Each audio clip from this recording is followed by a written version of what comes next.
Squadron Leader Jack Steele and the Starblade by Chris Burdett. Episode 4, Mordred's Gambit.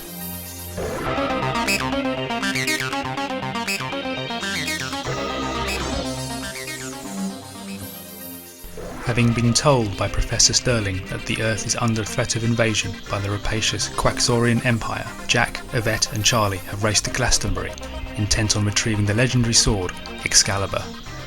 But the schemes of the aliens' earthly agents seem set to bring their cause to a brutal end as the car hurtles towards the lake with its brake lines cut. Jack! Slow down, Jack! I can't! Great Scott! What is happening? Looks like we've landed in the shallows, but we're sinking fast. Jump off and grab the rope from the boot, Charlie. If we can tie it to the pier, maybe we can haul Gwynny out from the mire. Righto, Squadron Leader. I never did figure out why you carted around that corner vent, but I must say I'm glad of it now. 50 feet of rope and a 10-foot pole have helped many a chap out in a fix, Bilkins. We've got the rope, but I still need some sort of lever to raise the front axle from the mud. Once that's done, you can start hauling. Here, Jack, I can see a good straight piece of wood under the water here. I think I can reach it. Well, it's not quite 10 feet long, but it should do the trick. Thank you, Mr. Lack. Here we go then. Wait for it, Charlie. Now, heave! I'm heaving! Hand me the field glasses, pilot. Why are they not sinking? Damn their Bolshevik hides. That was not supposed to happen. Find somewhere to set us down, and uncrate my weapon. Well, good news from Gregory. That is unusual. To be honest, Helga, my dear, I think it's a first. Still, now that Steele and co are out of the picture, the scene is set for our glorious Qaxorian masters to land and crush this retarded backwater of a planet. There are still one or two problems that need your personal attention, Mordred. Your personal attack shuttle is fueled and ready for launch, but the radio section will not lock onto the course vectors. It requires my personal authorization code, Fraulein. As well as that, the system's star charts have not yet been inserted. For the moment, they are safely stored in this magnetic data spool. I see. So it will not launch without you then? No. Don't worry though, I'll be taking you with me to meet the Archduke. I may even bring Gregory along in the light of his bout of unexpected competence. Now, was there another problem? Yes. Unfortunately, the Brigadier's reduced mental capacity has been noticed by his colleagues at the Ministry. Damn it! Have they realized that we have turned him into a remote-controlled zombie slave? Not as such. After all, he always was a little vacant, which was why we picked him in the first place. They think he is going senile, and have merely reassigned him to the catering corps. However, this was before he had had a chance to send out the orders to the troops on Salisbury Plain. You'd better drive me out there in person, I suppose. Can you dress as a chauffeur? My old Hitler Youth uniform would suffice. It's a bit tight in places, but... Splendid. See to it, please. Oh, and on the subject of uniforms, have you tried on the Qaxorian battle armor I found for you yet? Yeah, but I am afraid I do not fill it out very well. I do not seem to possess sufficient, tentacles.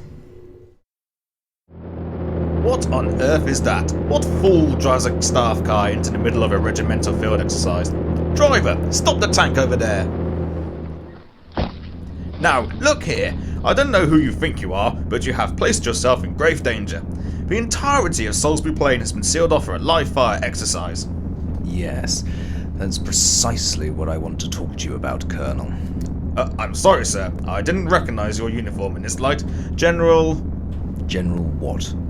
Oh, yes, Morgan. Yes, that'll do. General Morgan, are you Colonel Carruthers? Yes, General. Colonel, I've come here to personally deliver your new orders from the Ministry of Defense. This entire area is to be cleared of military personnel immediately.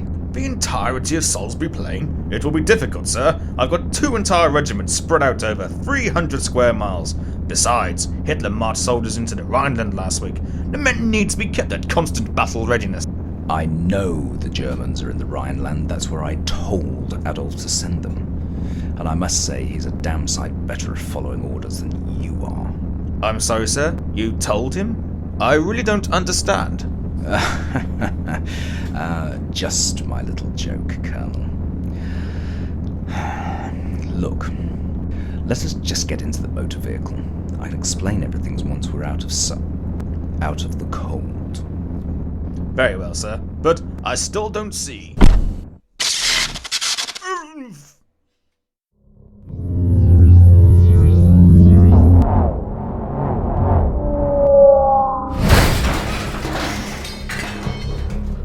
I don't understand it, Ambrosius. The science is sound, the radium batteries are fully charged, and the sub-etheric lifters tuned to within a fraction of a microhertz.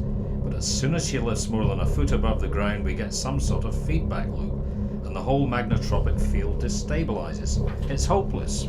The end result being that she wobbles a bit and crashes back to Earth. You noticed that, then? My dear fellow, she is the size of a small naval warship. It was hard to miss.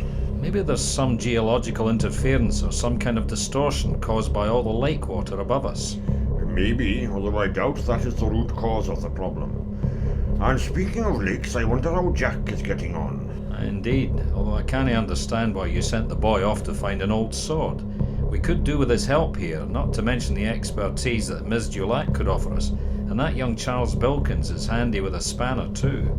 On the contrary, Samuel, finding Excalibur may be the key to solving all of your technical difficulties. Once we have it, you will need to melt it down and alloy the metal with the final layer of hull supersteel. But the hull glazing has no connection to the ship's electrical circuitry, and that's where the problem lies. How's an alloy going to help with the sub-etheric systems? Samuel, this is science teetering on the brink of magic, and for all your brilliance, you need that final magical spark to make it all work. That sword is the only true blending of technology and magic that has ever or will ever exist, and we must harness its unique powers. If you say so, Ambrosius. I do.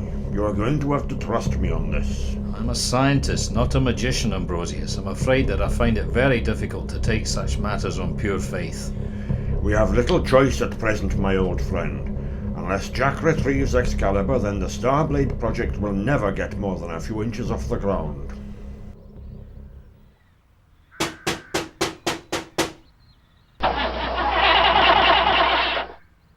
It's no good, Jack. You've really flooded her. And I mean flooded. The old engine's full of mud. It'll take me days to fix this. Days, Charlie? Well, alright, maybe a day. Or a few hours at the very least. We may not have hours, Charlie. Look, up there on the hillside. Oh yeah. Who's the sick-looking beardy bloke then? I don't know, but the fellows with him look like more of those zombies we met at the farmhouse. Stay by Gwynny. I'll deal with this. But Jack, he has some sort of gun, and you have a stick. No choice, Mr. Lack. I left my bat in the boot. No further than that, Squadron Leader Jack Steele. Lay down your weapon. I'm afraid you have me at a disadvantage, sir. Well, yes. You are surrounded and I have the gun. Nah, it means we don't know who you are, matey. Anyways, that can't be a real gun. It looks just like a toy. Oh, it is real enough, Mr. Bilkins. This is a Qaxorian particle D consecrator or something like that. What is important is that one shot from it and you will experience the most exquisite agony before your entire body is atomized. I think he might be a bit of a loony. Oh, you require a demonstration, perhaps? Regard that, Boulder. There. Well, yeah, alright. But it didn't look as if it was in much pain before it exploded, though. And he could have just rigged it with some dynamite or something. It was a rock, you... Do not mock me further, young man. Mordred has ordered me to kill Jack Steele, but he said nothing about you and the woman. If you do as I say, then I may permit you to live. Who is this Mordred that you speak of? You do not know? Damn. I never get the proper briefing. Maybe I will have to kill you after all. To answer your question, though, Mordred is the son of Arthur Pendragon and the greatest human servant of the Qaxorian Interstellar Empire. He has been made immortal by their technology, and now is returning to finish the job that he started in his father's time. And what about you, comrade? What have the Ruskies got to do with all of this? I am Gregory Yefimovich Rasputin, prophet of the coming age of Qaxorian wonder. Really? I thought that you had died. It certainly smells as if you had died. Ha! A minor side effect of my resurrection. There are thousands of reconstituted soldiers like me waiting on Mordred's signal to rise up and prepare the way for the Qaxorian war fleet.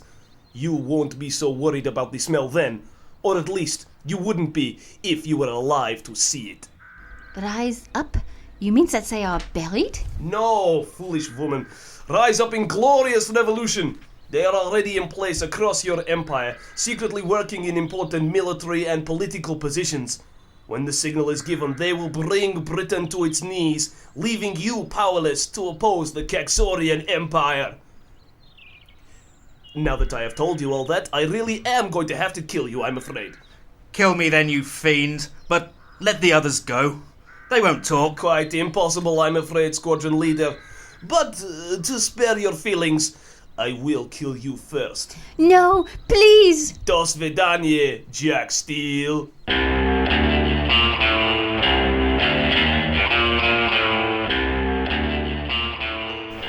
In Mordred's Gambit, Jack Steele was played by Neil Frankham, Charlie Bilkins by James Harvey, and Yvette Dulac by Lucy Burton. Mordred was played by Nigel Potter, Rasputin by Tom Butterworth, and Helga von Schmidt by Lauren Orton. Bill McSweeney was Dr. Brunel, and Professor Sterling was played by Robin Orton. The narrator was Guy Raniwira. Sound production by Frank Redding, and original music composed and performed by Bill McSweeney. The episode was directed by Chris Burdett. Squadron leader Jack Steele and the Starblade is an It's a Trap production.